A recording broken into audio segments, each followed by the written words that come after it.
So hello, everyone. Welcome. My name's Meredith Dooney. I'm the program coordinator for the Lawrence Library in Pepperell. And I want to start by thanking all of you for joining us this evening. Tonight's program, like so many others, has been made possible by the Friends of the Lawrence Library, a nonprofit organization whose purpose is to foster closer relations between the library and the community, to promote awareness of the library's services and programs, and to raise funds for library purchases. And I wanted to point out one of the ways in which you can support this incredible organization is by coming to the annual Friends Used Book Sale, which is right around the corner, March 18th through the 20th, and it's being held at the Fitz this year. You can see more information on that on our website, lawrencelibrary.org.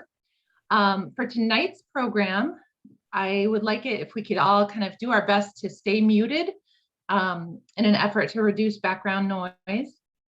I'll monitor the chat, so feel free to put any questions in there.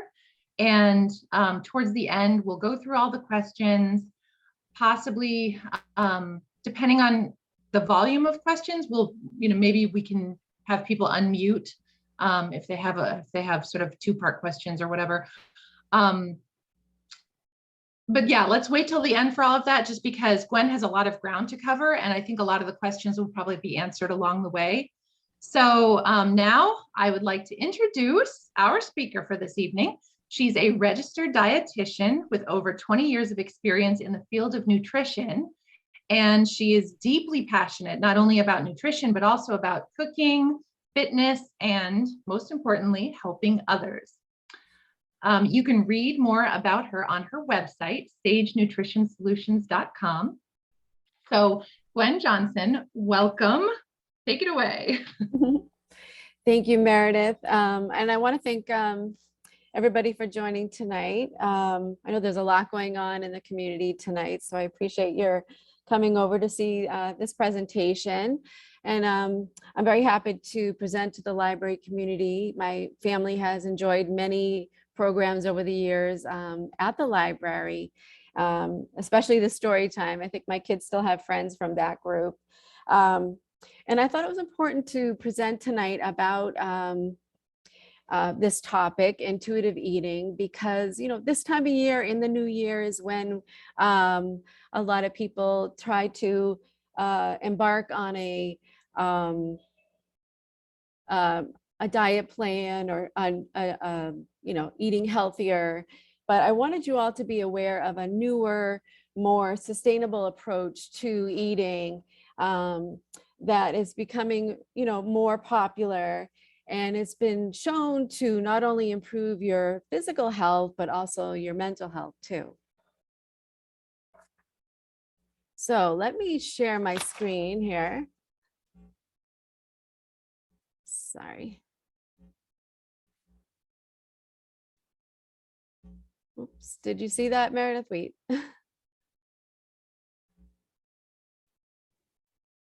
Not yet. Oh, whoops. Did I press share screen? Maybe I didn't. Hold on. All right, take your time. Zoom is Zoom. Like I said before, you never know what you're going to get. I think I'm not even in it now. Hold on. How do I get back into there? Let's see. Hold on. Sorry, people. Got a little messed up there. You can't see my screen, right?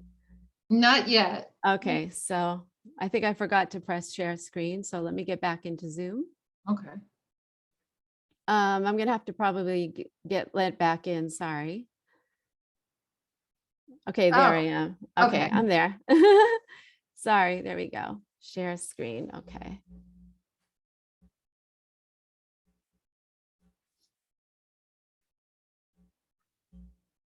All right, now we're on your screen.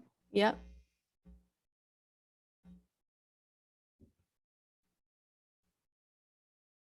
Okay. All right. Excellent. Perfect. Okay.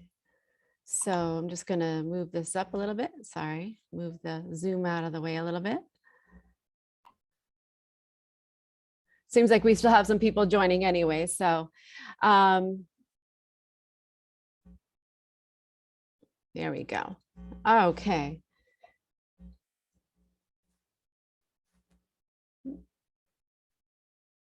Okay, so what is intuitive eating? So, intuitive eating is a non-diet approach to health and wellness, and our eating choices are shifted away from food rules and restriction and guided more towards balanced nutrition. There's permission to eat all foods, and we'll talk about that more later. And the focus is on becoming more in tune with your body to help you guide your food choices. And the goal is to cultivate a healthy relationship with food. So in a nutshell, intuitive eating approach nutrition focuses on abundance rather than a restriction. And listening to your body to tell you what to eat and when to eat. It's a total mindset shift from what we're used to from diet plans that are more tell us what to remove from our diet. But we want to look at what we can add to our diet for your health to keep you satisfied and content. And I believe that you deserve to feel inspired, not discouraged when it comes to your health and wellness, especially in 2022. So who created intuitive eating? So intuitive eating was created by two dietitians, Evelyn Triboli and Elise Resch. And they wrote their first book on intuitive eating in 1995. And it didn't really gain popularity until 10 years later. But they reviewed hundreds of studies on intuitive eating. And along with that, and their experience, being dietitians for many years, they created the 10 principles of intuitive eating. So in 2005, a professor named Stephen Hawks did a study on intuitive eating, which we'll review in a minute. And that helped the dietitians' books become more popular, and they actually got asked to do some media, got more media attention, and they were on the Today Show, and CNN was highlighting their book in 2005. Recently, I saw an article and I was very excited. I shared it on social media that in January of this year, intuitive eating was highlighted in the New York Times. So now their book is on the 4th edition. So this is what it looks like here, as well as they have a workbook that goes along with it. And also they have some flashcards that people can use to kind of as self-reminders for the different principles. Today, the research on intuitive eating is much more robust, with more than 125 studies showing its benefits, its growing popularity. And we're recognizing that it is an adaptive style with positive effects for both your physical health and your psychological health. So this is just a copy of the New York Times article that I saw. Okay, so there's a lot of studies, like I said, over 100 studies on intuitive eating over the past so many years. I'm going to highlight a few of the studies that I feel that are important. And if anybody wants a copy of any of the studies, please let me know at the end. So what the first study that helped intuitive eating become more popular was by Dr. Stephen Hawks. He was a professor at Brigham Young University, and he and his colleagues looked at the relationship of intuitive eating on health indicators. So in their study, they evaluated the health-related properties of the food that female college students chose. So these females actually were classified as quote unquote intuitive eaters. And there's a scale that they use to classify you or anybody on how intuitive you are to eating. And I'm actually going to give you all a copy of that assessment tool at the end of the program tonight. And we're going to do a few of the questions along the way, so you just kind of see what it's all about. So these females that were labeled intuitive eaters, they wanted to see like how they ate. And what they found is they actually had a very diverse diet, and meaning like they're very varied. They ate everything from all food groups. But they also discovered too was that these females also had lower body mass index. They had lower triglycerides, as well as they had higher HDL levels. And HDL is like, H stands for healthy. That's the good cholesterol in your body. So you want that high.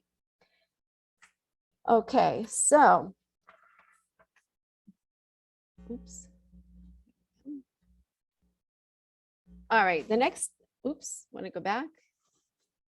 Got too far. There we go. Of course, my laptop is being clunky today. All right, so another more recent study done in 2020 by Tekla and colleagues, and Tracy Tekla, she's a professor at Ohio State University, and she took 192 women, 190 men, and she had them do self-assessments of their eating patterns, and then had them fill out their weight changes. So her study examined how intuitive eating versus rigid control, so like a strict diet, were linked to retrospective reports of weight stability, loss, gained, or cycled. And what they found was that intuitive eating, so those that were classified as intuitive eaters, had greater weight stability, where those who were on more rigid control diets actually had more weight instability, meaning that their weight went up and down. It fluctuated quite a bit. So why do we care about this? It does not want to. Okay, so that leads me to the next study done by our next couple of studies. The first being Listener et al. In 1991, that they, this is the landmark Framingham heart study that was done over a 32-year period, more of thousands of people. And their study showed that regardless of people's weight, that large fluctuations, regardless of their initial weight, large fluctuations in their weight over time had an increased risk of overall increased heart disease and increased death. So weight instability going up and down in large amounts was linked to negative health outcomes. And another more recent study done by Park in 2018 was a 4-year study of men and women, and they placed them in 3 different groups: a weight loss group, a weight gain group, and a weight stable group. And they found that large body weight fluctuations was associated with an increased risk of diabetes. So what's the takeaway from these studies? And these are just some of the studies. There's more studies, but these are just some that I'm highlighting. The takeaway is that crash diets or fad diets that promise you large weight loss can actually be harmful to your health. And so cutting back and losing a lot of weight and then gaining it back can be harmful and not result in good health outcomes. Okay, so some good news. Intuitive eating benefits. Richard Ellie in 2016, he evaluated 24 different intuitive eating studies that were published between 2006 and 2015. And he found there to be common traits of the people that were classified as intuitive eaters.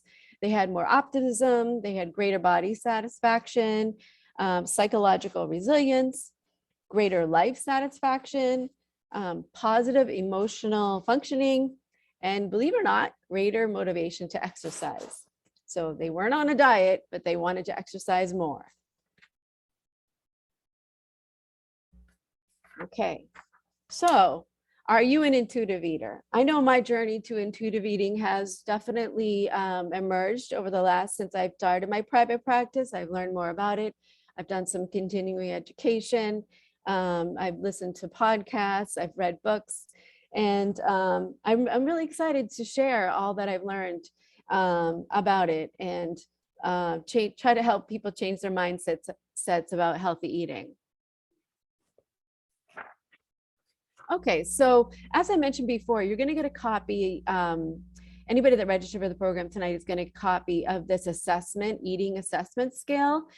So these are different statements and there's 4 different sections in the assessment scale that was developed by researchers to identify, are you eating intuitively, or are there some areas that you can work on?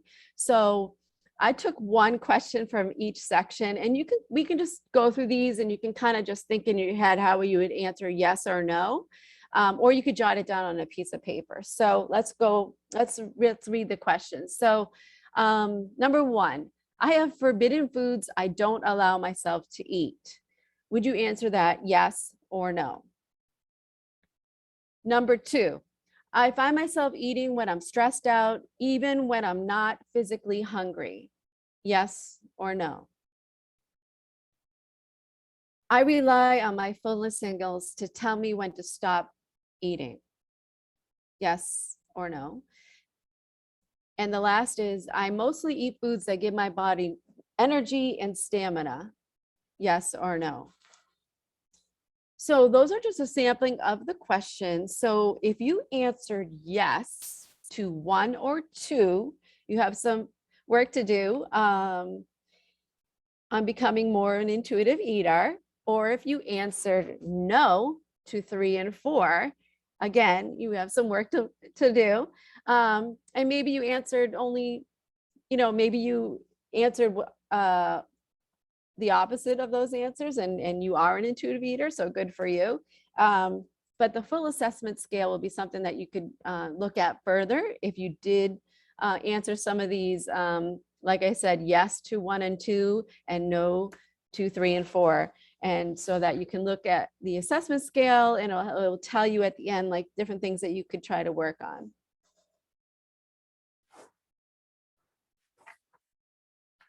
Okay, so enough about the background. So the 10 principles of intuitive eating are listed here. The first is reject diet mentality, honor your hunger. I know this sounds kind of weird, like honor my hunger, but we'll get there. Make peace with food, challenge the food police, discover the satisfaction factor, feel your fullness, cope with your emotions with kindness, respect your body, joyful movement, feel the difference. And lastly, gentle nutrition. And it has been stated by the dietitians that created this program that you cannot start at gentle nutrition. You just start and get through and address all of these principles before we can focus on, are you ready to change your diet? Principle number 1, reject the diet mentality. So if dieting programs had to stand up to the scrutiny of medications, they would never be allowed for the public's, consumption. So imagine if you took a cholesterol lowering medication, and then 3 weeks later or 6 weeks later, it made your cholesterol go back up. Well, that's how sometimes things happen when you go on a diet. You might lose weight, but then your weight goes back up. So would you embark on a diet knowing that you could potentially, or most of the time, gain weight back? And it could possibly have an effect on your well-being. So let's look more on the data on dieting and weight loss, so you can understand this concept a little bit further. So why strict diets don't work. So I've been a dietitian for 30 years, and I've put many people on diets and off. So the studies show that they don't work. Actually, half of Americans are on diets or trying to lose weight. And what the studies show is that, well, the first thing I should say is Strict diets don't work for the long term. They do work for the short term, right? You do lose weight, but they're not sustainable because they're too strict. So one of the biggest predictors of weight gain is dieting. Research shows that 2/3 of the people will regain more weight than they lost.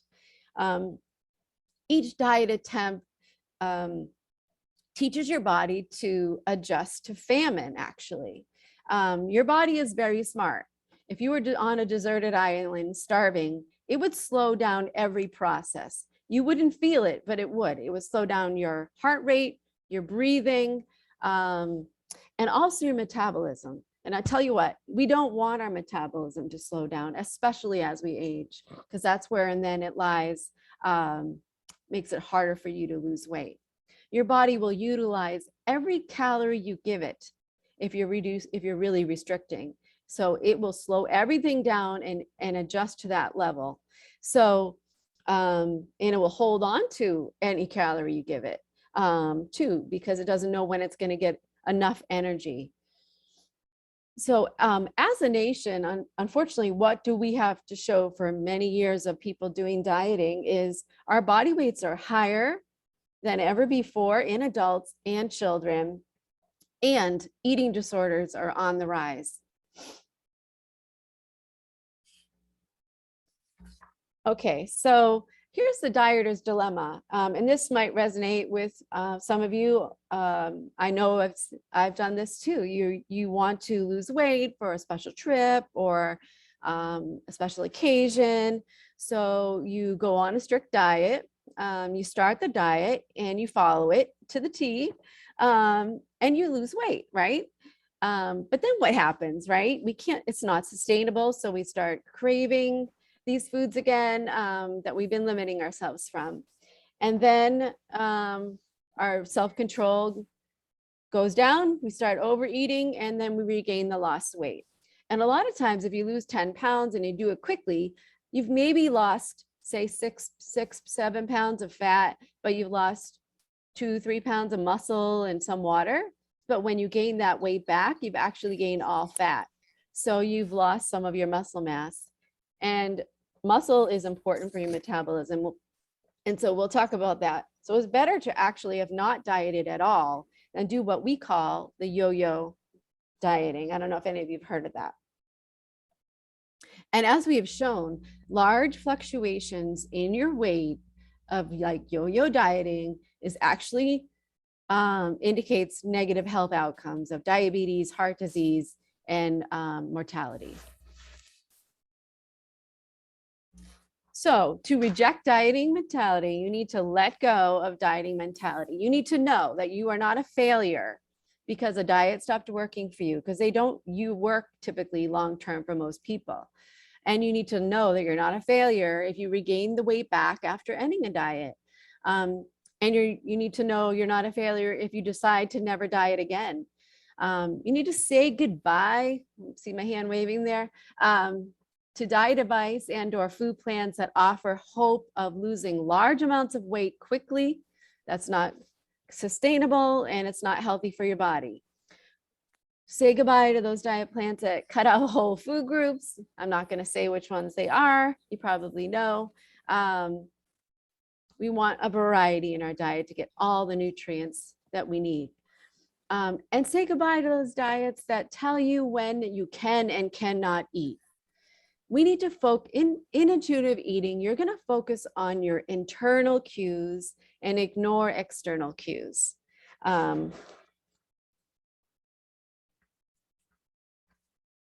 Okay. So we need a total mindset shift. So in a dieting mindset shift, your eating choices, you're like, I feel guilty. I just ate all that carbs. I shouldn't have had carbs. That's a dieting mindset, okay? And believe me, I've felt it before in the past too.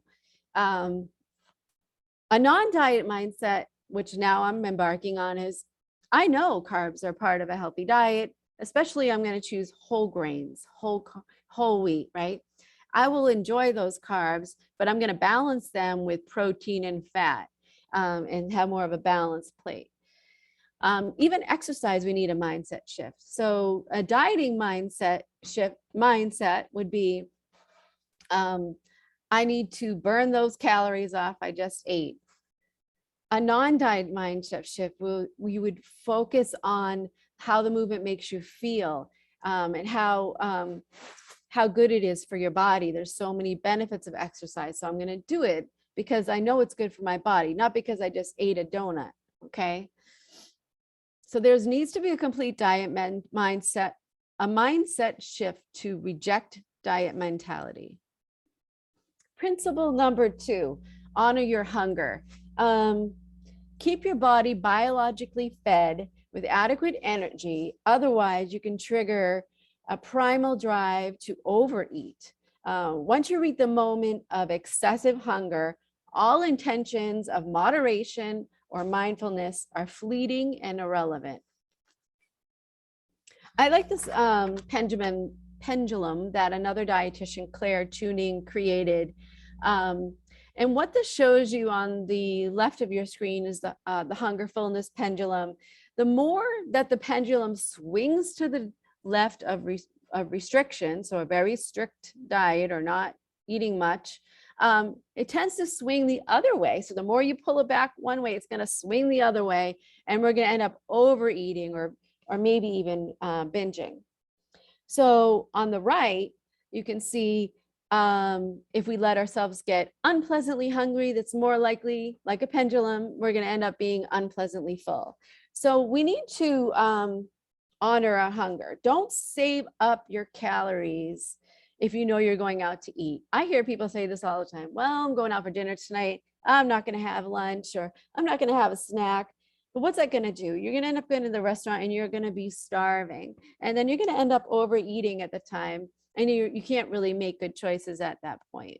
Not good, but I'm not saying good choices, but you can't make mindful choices. You're just going to eat whatever you can get your hands on. So recognizing hunger cues or sensations. At the beginning, you may be hard to kind of wondering like, well, what are my hunger cues?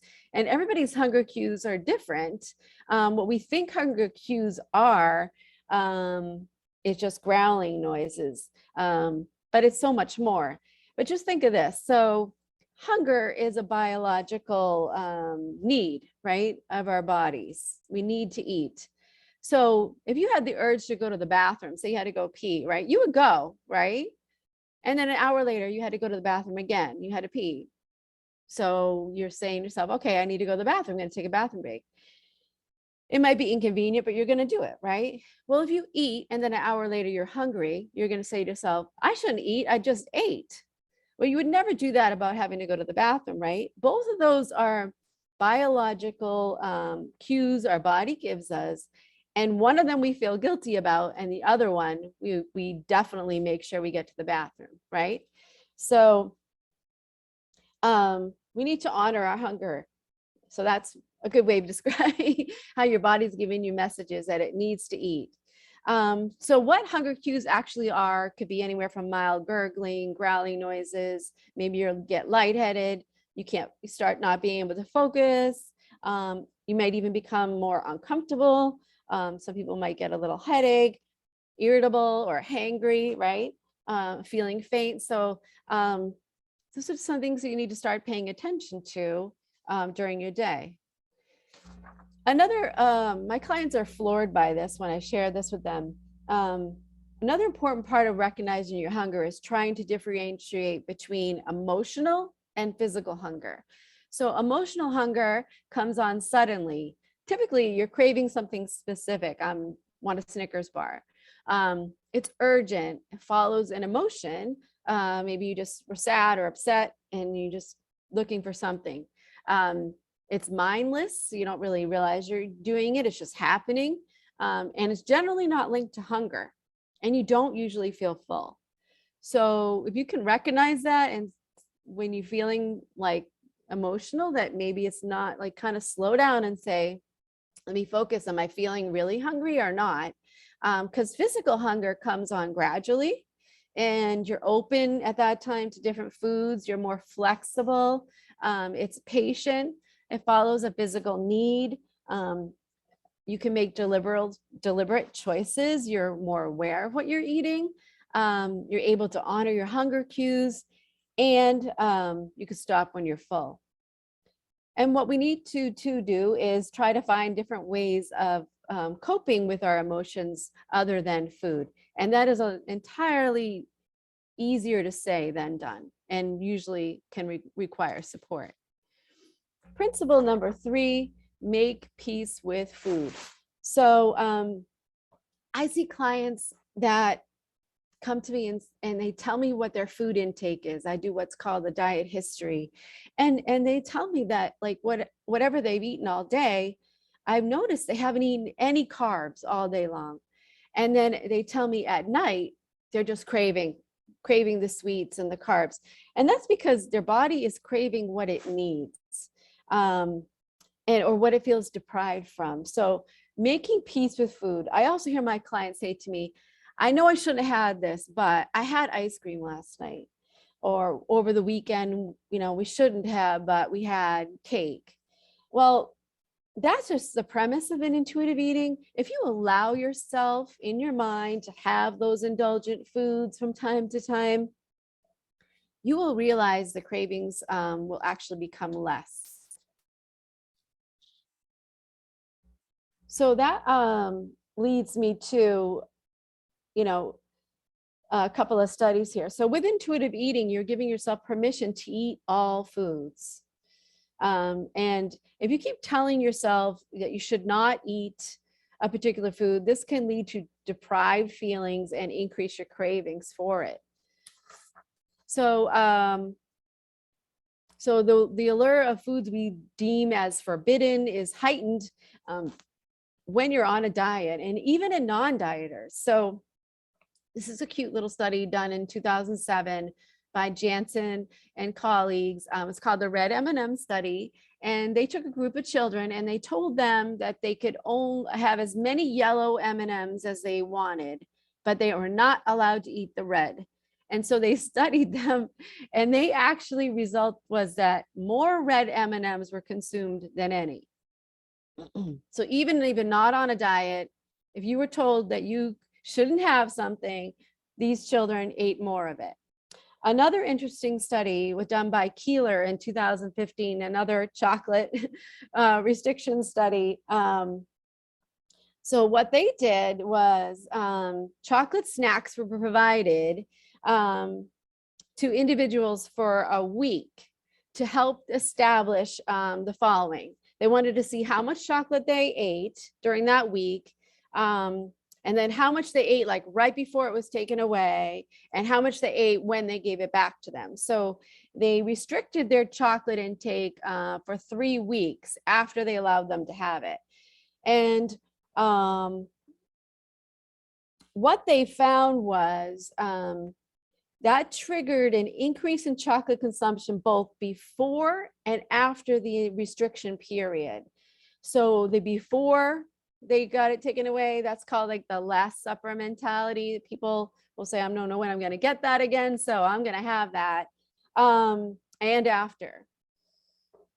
So in conclusion on that, for most, restricting a preferred food like chocolate or something sweet actually increases your cravings for it, and will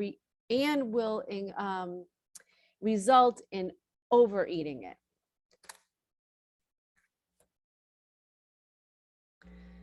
Okay, so you need to ask yourself, do you have forbidden foods, and what are they? And how to make peace with it, right? So you need to buy that food, keep it in the house. People say to me all the time, I can't keep mac and cheese in the house. I'll eat it all, right? But if you have it there at your disposal, and you allow yourself to enjoy it, maybe have it every day for a week, right? After a week, you're probably going to be sick of that mac and cheese, right? So, and also, try to reduce the excitement around it. Don't make it so enticing. Have it available to you. Enjoy it if you're craving it. And I trust me, you're not going to crave it as much. And eat it when you do have it. Try to eat it without distraction, so it registers in your brain, and how good it tastes. Choose to enjoy that food repeatedly. Of course, not if you have an allergic or have an intolerance. We don't want to do that. So you'll find that over time, it no longer feels exciting to have that food and the novelty has worn off. And we're going to talk more about distracted eating momentarily. Okay, principle number 4, challenge the food police. So I am not the food police. Most people think dietitians are, but I'm not. So the food police monitor the unreasonable rules that dieting culture has created. The food police are actually deep inside your psyche and have become internalized. So as babies, when we're born, we don't label foods as good or bad. But as we get older, we hear other people labeling it good or bad. And babies are actually intuitive eaters. They just eat, they stop when they're full, right? They eat when they're hungry and they're full, and they stop when they're full. But over time, as we get older, somehow that changes. Okay, so, these are some clips from magazines that show you that, there's fad diets are everywhere, promising large amount of weight loss in a short amount of time. And this just adds to that food police in your brain thinking like, oh, if I'm not doing this new fad diet, there's something wrong with me. If I'm not losing weight or doing something that everyone else is doing, then I'm not doing the right thing. And unfortunately, our children are seeing these claims as well.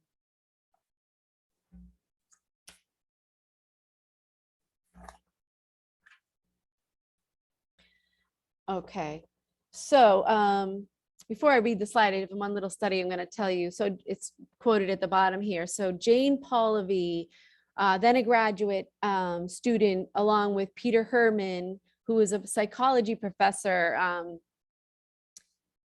studied the psychological effects of dieting at Northwestern University beginning back in the 1970s. They decided to do the study because a student came to them and said that all of her sorority sisters were dieting all day long, but then at night they ate everything in sight.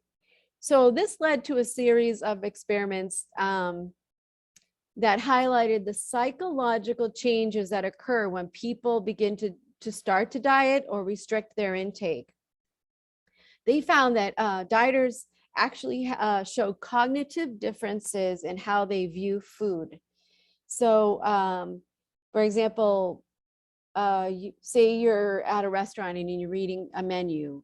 Dieters might say that to themselves, I can't have that.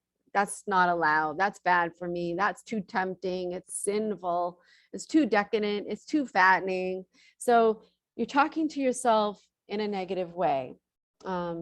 So we need to start focusing on how we talk to ourselves in our heads about our food choices and to try to replace those negative thoughts with more neutral or positive ones. So let's rephrase that.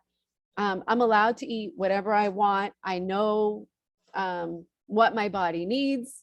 I know what foods give me the best energy, and I know what's going to keep me satisfied. And I know foods have good nutritional value, and I trust my body to make good choices. So talking to yourself in more of a positive way. So you need, as an intuitive eater, you can rephrase those negative inner voices or the food police for more powerful self-talk. So focus on how you talk to yourself, rephrase your thoughts. So you might say, or someone might say, I can't eat carbs at night. They'll be stored as fat.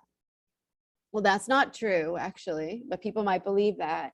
You can eat carbs at night or anytime. They'll be stored as glycogen.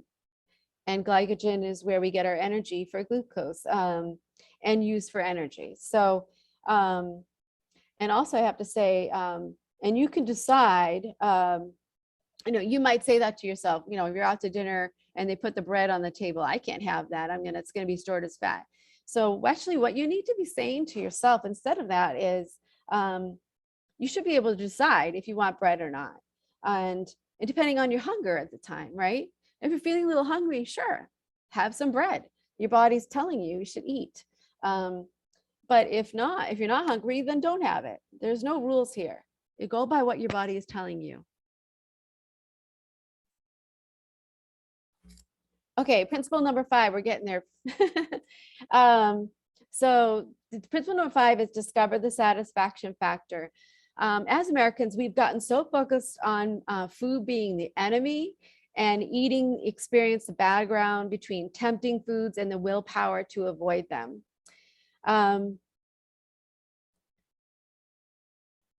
So when you settle for foods that you don't desire, most likely you will have cravings for those foods. And we talked about that earlier. But what you will do is you actually end up consuming more along the way. So for example, say you're craving ice cream. You're just like, I shouldn't have ice cream, so I'm going to have this apple. So in a little while longer, you're like, well, that apple didn't really do much for me, so I'm still hungry. So I'm going to have a yogurt. So that's kind of close to ice cream, you know, it's sweet, whatever, right? And then you eat the yogurt, and then a half hour later, you're like, oh, that ice cream is killing me. I want it, right? So, and somebody else just had it in the house. So darn, I'm going to have it, right? Well, guess what? Over that time period, you've consumed more calories than if you just had the ice cream. So that's why it's important just to have what you're craving.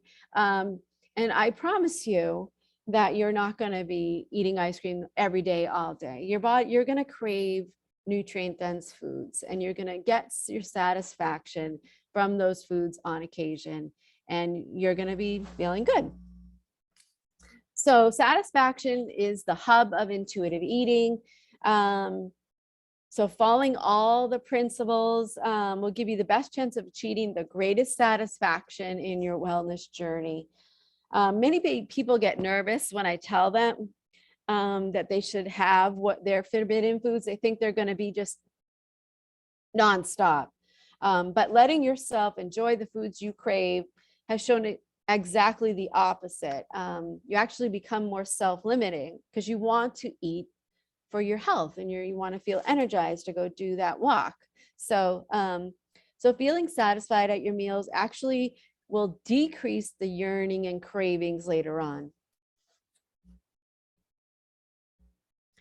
And that leads me to the distracted eating study. So Oldham and Cooper in 2011, they were scientists, and they divided people up into 2 different groups. They had them consume the same meal and the same at the same time, given the same amount of time. They sought to test the hypothesis that distraction inhibits memory encoding for a meal, which in turn will increase food intake later. So their study assessed the effects of playing a solitaire game, like online, during a fixed lunch period. So the distracted group was playing solitaire, and the non-distracted group had no stimuli, just their meal in front of them. And what they found was the people in the distracted group ate faster than the non-distracted group. They couldn't remember, they couldn't recall everything that they ate. They ended up eating more than the non-distracted group. And they also reported feeling significantly less full after. And they ended up eating more later in the day, because the irony of distracted eating is that you end up missing out on the eating experience. You're disconnected, so you're not as satisfied. And I'll talk to my clients about this, and I'll say, I am challenging you to do 1 meal a day without distraction. And, you know, this has become very difficult, especially now when people are working from home, to try to separate home life and work life. We're eating in front of our laptops, our phones, the TV. So it begins very hard to eat a meal without some sort of stimuli. Okay, principle number 6, feel your fullness. So this is about listening to your signals. So we're listening to our hunger signals. We also need to listen to our signals that our bodies give us to know when we are no longer hungry. When you become less in tune. We become less in tune with our fullness when we rely on food trackers to tell us how many calories we've consumed and what we have left for the day. That tells you, doesn't really, you're not in tune with what your body's telling you. Are you full? If it tells you you still have 200 calories left. And did you know that it takes 15 minutes a day to track your food in a tracker, which turns out to be about 91 hours a year. And that's about 2 hours a week. And actually, I'm sure there's a lot of more positive things you could do in those 2 hours instead of tracking every bite you put in your mouth. Could be do some more meal prepping, get out and do some more walks, call a friend. So feeling your fullness requires you to pause, slow down in the middle of your eating. It takes 20 minutes to actually feel full. So most of us probably eat our lunch in 5.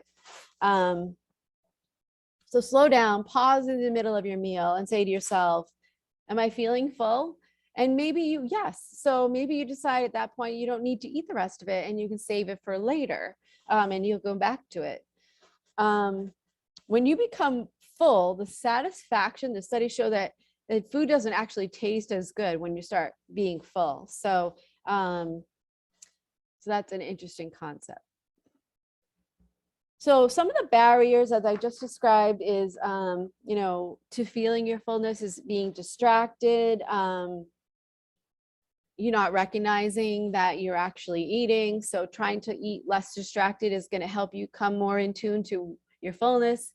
Are you a part of the Clean Plate Club? Meaning that you feel like you have to eat everything on your plate. You don't want to waste anything. I know that my parents said that to me about plate waste. Like, you need to eat everything on your plate because there's starving people in other countries. So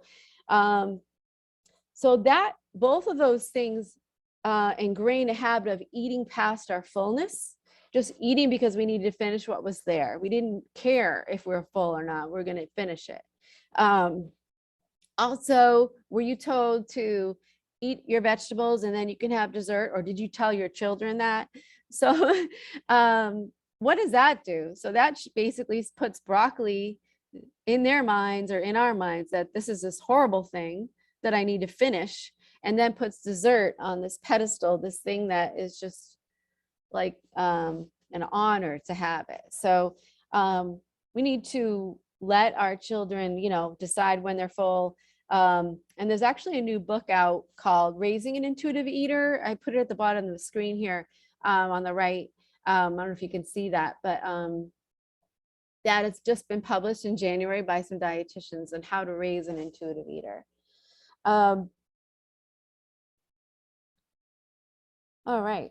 I also had 3 older brothers, so if I didn't eat fast, their forks would be on my plate eating my food. So all right, now so we're going to talk about what this is, a hunger fullness scale. This is something that I give my clients too, and it helps you to recognize the different signs or symptoms of when you're hungry and when you're full. Eating balanced meals, evenly spaced throughout the day as able, and not skipping meals is key to honoring your hunger and feeling your fullness. And it ensures that you eat the amount of food your body needs, help you maintain stable blood sugars, will reduce your cravings, keep you energized and focused at work or at school. I have some teen clients right now that never eat breakfast, and I'm just working on them, thinking of things that they could eat before they head out the door. So the hunger fullness scale, the key here is to stay in the sweet spot between like 3 and 7. We don't want to get to number 1, or ravenous, because then all intentions of being mindful of what you're eating are going to be thrown out the door. Also, we don't want to get to the number 10, extremely stuffed. We want to stop eating when we're pleasantly full or pleasantly satisfied.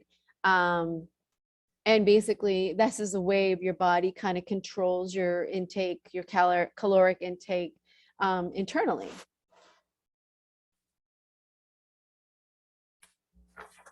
When we eat every few hours, we need to make sure we're choosing foods that have staying power. So I worked in nursing homes for years, and I can't tell you how many grandmas, what do you eat for breakfast every day? Tea and toast, you know. So I can tell you right now that it's just going to last them about half an hour and they're going to be hungry. We need foods with staying power that can keep our blood sugars stable. And how do we do that? And that will reduce our cravings and keep us energized. It's important to include fiber-rich foods. So instead of white toast, we'd want to do whole grain toast. Fiber adds bulk to your diet, and so it makes you feel fuller longer. Add protein, so fiber and protein at every meal and every snack. So don't just have an apple for a snack. I want you to have some protein with that, peanut butter, some fiber with that is the, you know, the apple is the fiber, but also add some whole grain crackers. That might seem a lot to you, but actually that's going to make you feel fuller longer, has more staying power. So protein and healthy fats actually take longer to digest than carbohydrates. So it's going to make you feel fuller longer. So it has more staying power. And, you know, just having a salad, you think you're doing yourself good. Okay, yeah, salads are good, but let's combine it with some protein, add some tuna, add some egg to it, some chicken, some salmon, some protein to keep that those blood sugars stabilized. And add some complex carbohydrates with that, like a whole grain pita, and a little drizzling of healthy fats of olive oil or avocado on our toast or whatever. Any healthy and fats take a long time to digest too. So it's going to make you feel fuller longer.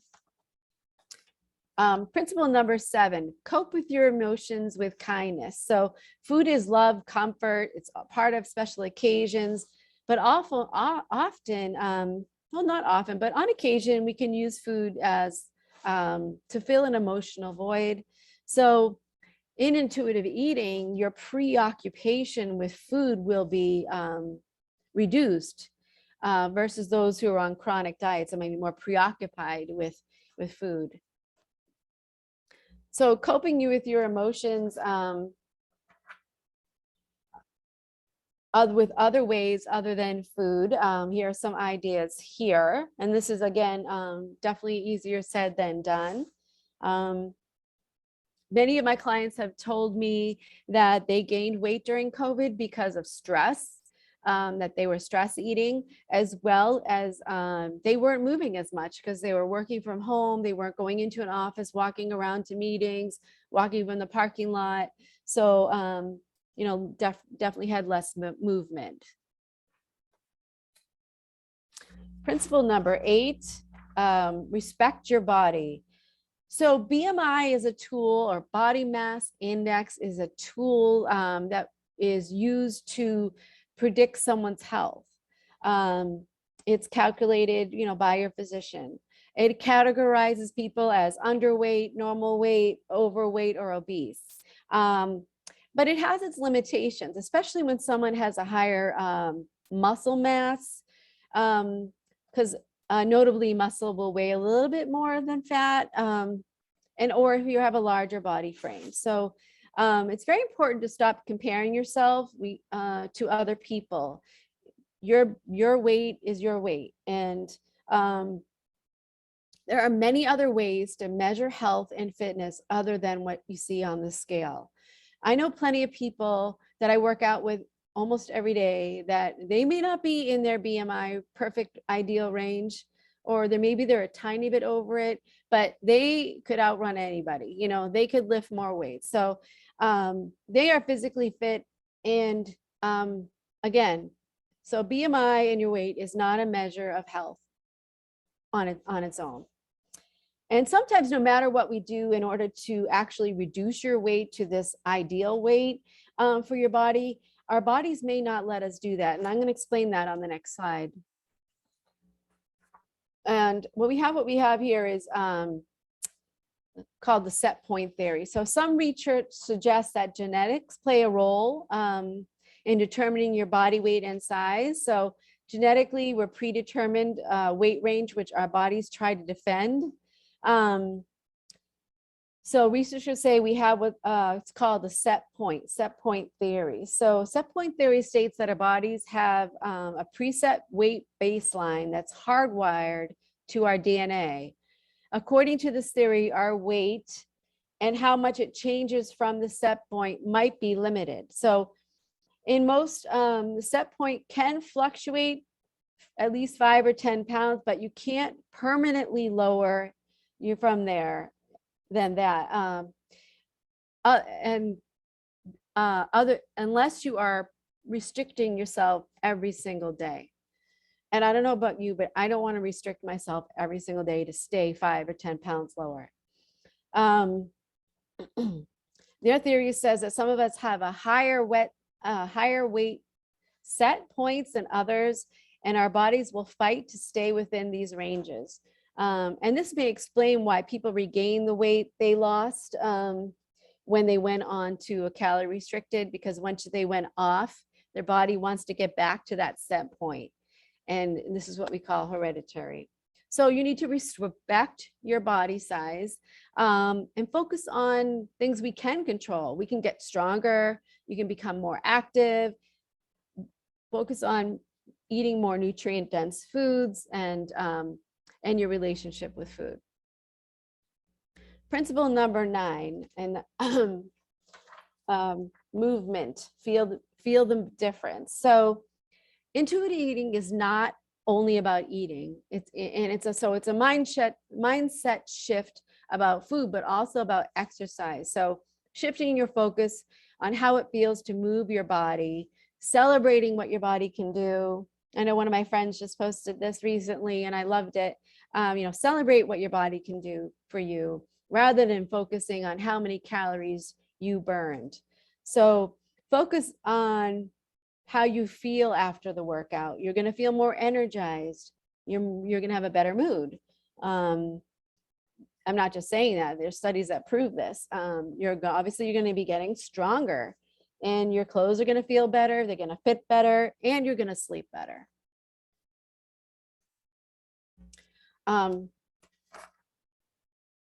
Focus on movement as a way of taking care of yourself rather than as being a punishment because you ate something that you deemed as too indulgent.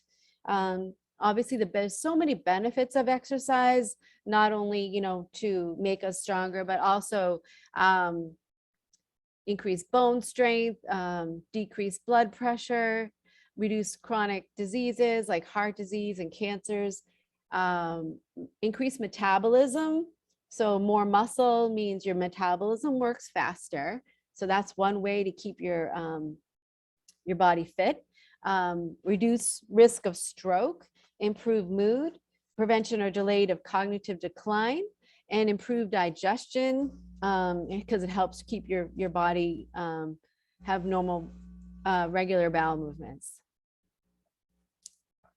Make movement fun.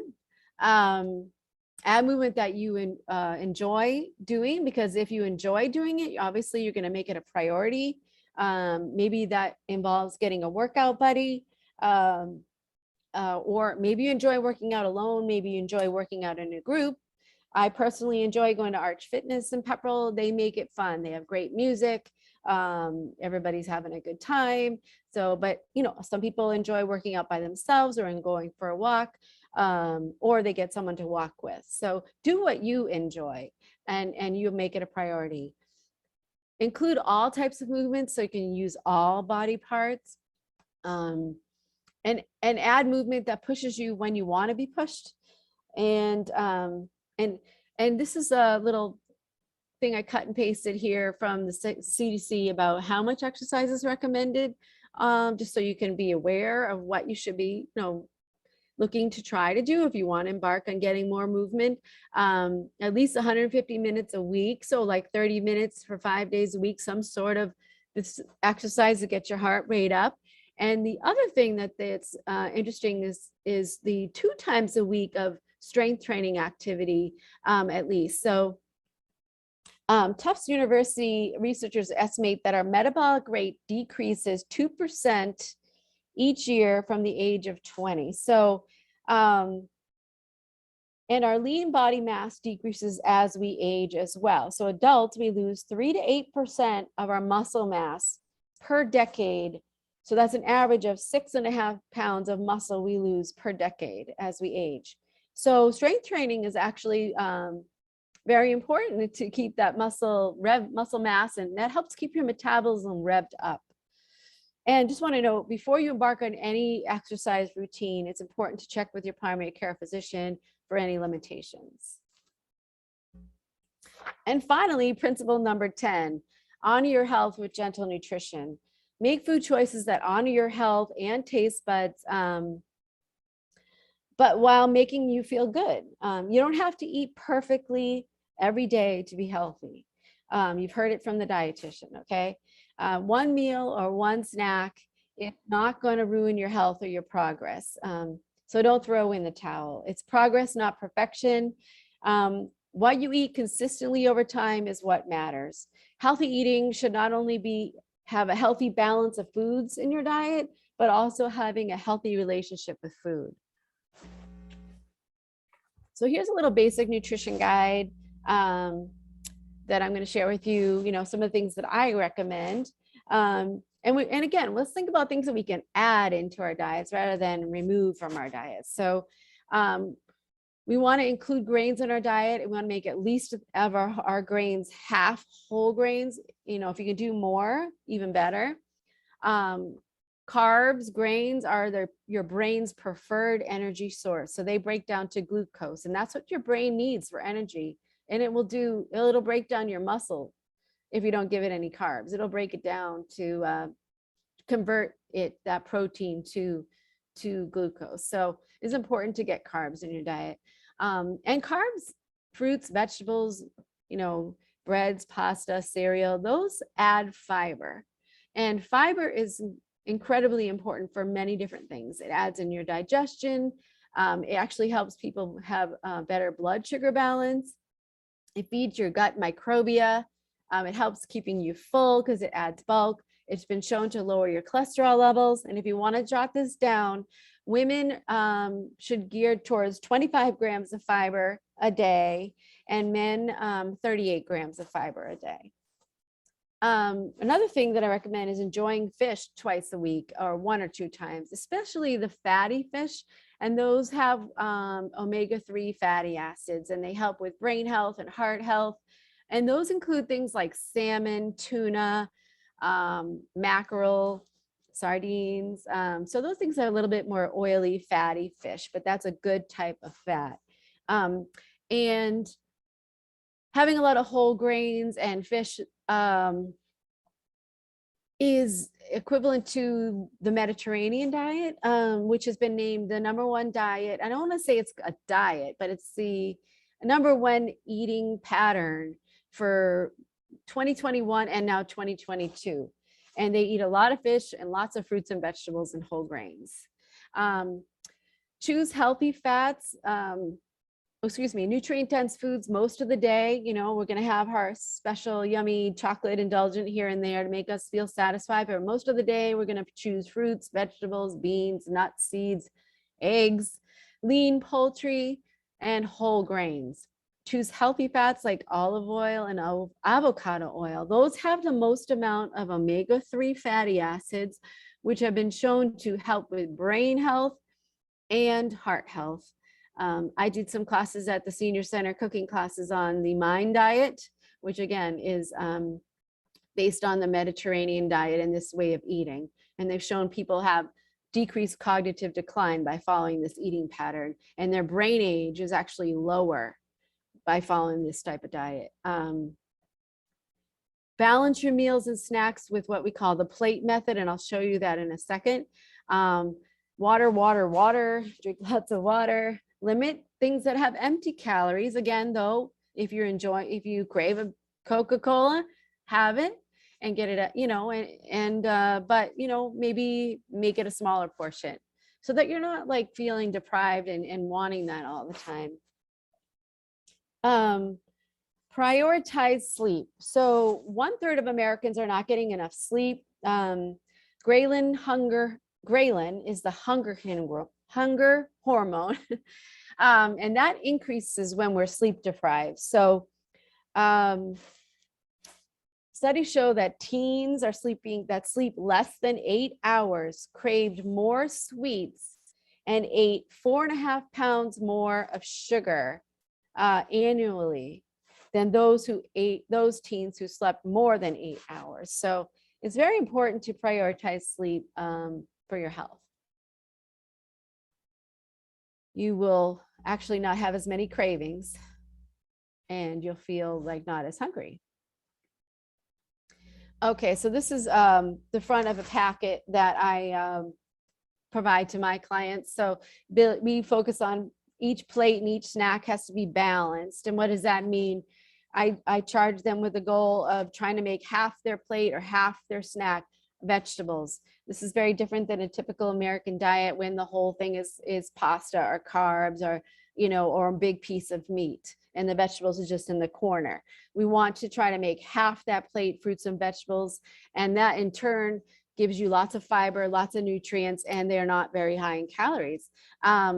Make a quarter of your plate protein, a quarter of your plate whole grains, and a little drizzling of healthy fat for satisfaction and fullness.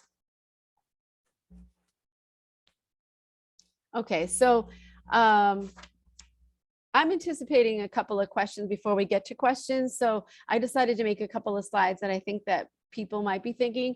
And one of them I get asked sometimes anyway, is will I lose weight?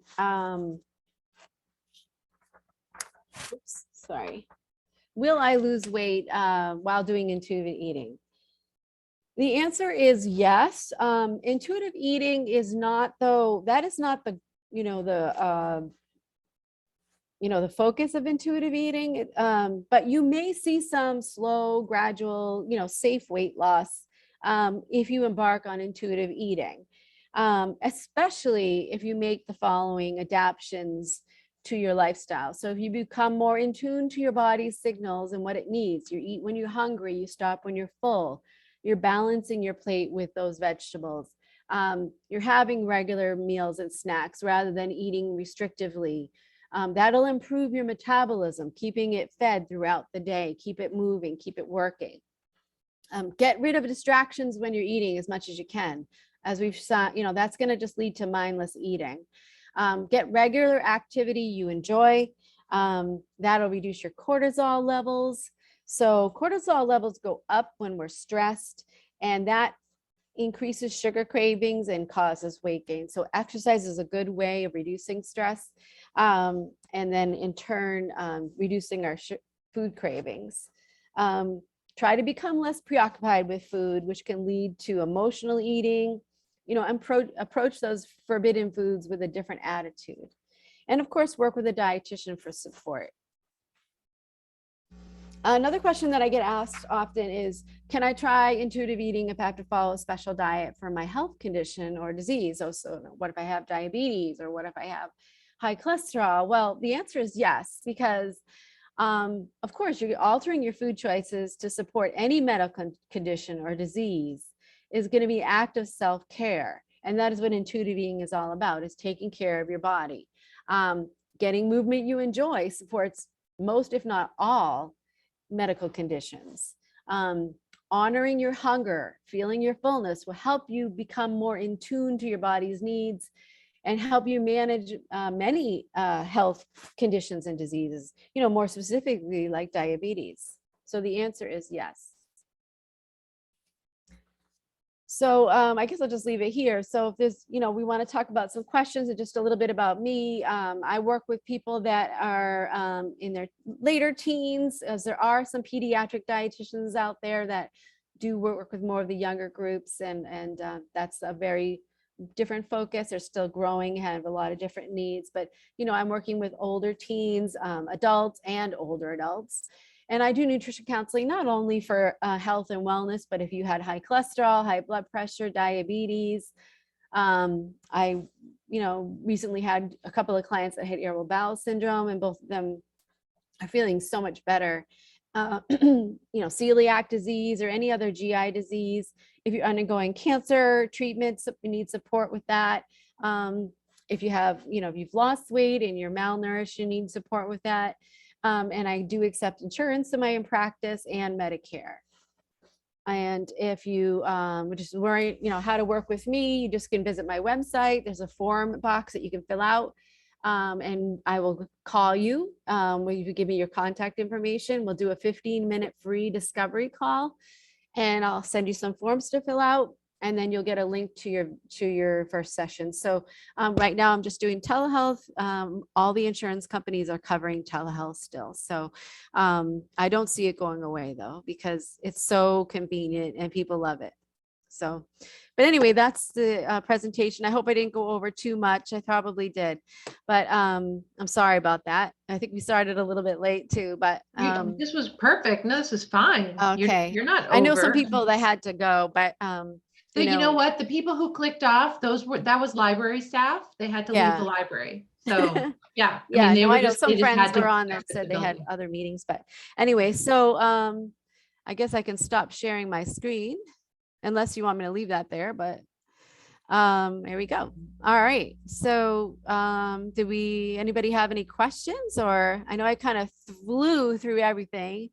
I just want to introduce the topic to you, but I kind of tend to expand on everything a little bit more. And I wanted you to see the validity of it with all the different studies. So I'll start with a question because I don't see any questions in the chat, remarkably. Oh, good. that was amazing. That was that was just such an amazing, comprehensive overview of what exactly it means to be an intuitive eater. And thank you. My intuition has been telling me all the wrong things, apparently. So,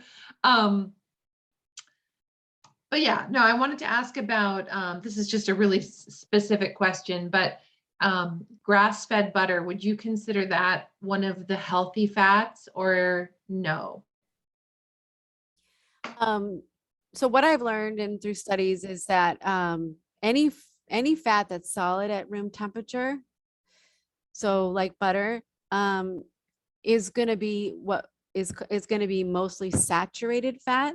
So, and saturated fat and trans fat. So trans fat is when they take a liquid oil and transfer it to a solid. So like peanut butter or margarine is a vegetable oil that they've made to a solid. So what the study shows that saturated fats and trans fats increase your LDL, your bad cholesterol in your body. So I try to get people to eat, to use oil-based, like if you're going to use a buttery spread, choose one that has more olive oil in it. So I don't recommend butter in my practice. I want people to do more fat sources that actually have more monounsaturated fats in them. And monounsaturated fats are things like olive oil and avocado oil, which actually been shown to increase your HDL, your good cholesterol, which helps to remove the cholesterol from your body. So, and I just saw somebody ask about ghee. So again, ghee is solid at room temperature. So it, to me, is a saturated fat. I don't recommend ghee because that, people think that it has, it's a good cooking. It's good for cooking because it has a high smoke point, but so does peanut oil, right? So, and that's a liquid oil. And so does avocado oil. And avocado oil is great. It has no flavor at all. And so it will not change, it will not change the, someone's saying something cute. That is, it won't change the flavor of your food. So if you're looking for flavor, I always tell my clients, if you're looking to add flavor, use olive oil. If you're not looking to, if you want your oil to just kind of coat the pan, but you don't want to add any flavor, then use avocado oil. So that's what I typically recommend. I don't think there's really enough studies on ghee yet to really kind of, it's conflicting. So. And yeah, I mean, I guess, yeah. So I was gonna kind of continue on in the dairy direction, but I think Okay. I think I get it though. I think I get it. Like, you know, you have to allow yourself the occasional, if you crave it, crave the ice cream or whatever, then you'll have some ice cream. Mhm. Um, Yeah, I do know a lot of people don't eat dairy and are scared to eat dairy because they concern about inflammation, and then some people do have allergies and intolerances, and it's a personal preference. I have to tell you, the Mediterranean diet does not have a lot of dairy in it, but I do think that Greek yogurt is a great choice because of the probiotics in it, and it's has a lot of protein, and I think it's a great choice for a snack. So I would never not tell somebody to have Greek yogurt. okay. Oh yeah, full fat versus low fat. Okay. What do you think about that? Okay. So I actually say to go. The people used to think you have to go to skim or non-fat. I actually recommend doing low fat or 2%. And I've changed my attitude about that because I used to think that we couldn't have any fat, the saturated fat. But the fat adds fullness, as we've learned, and satiety, and stays with you longer.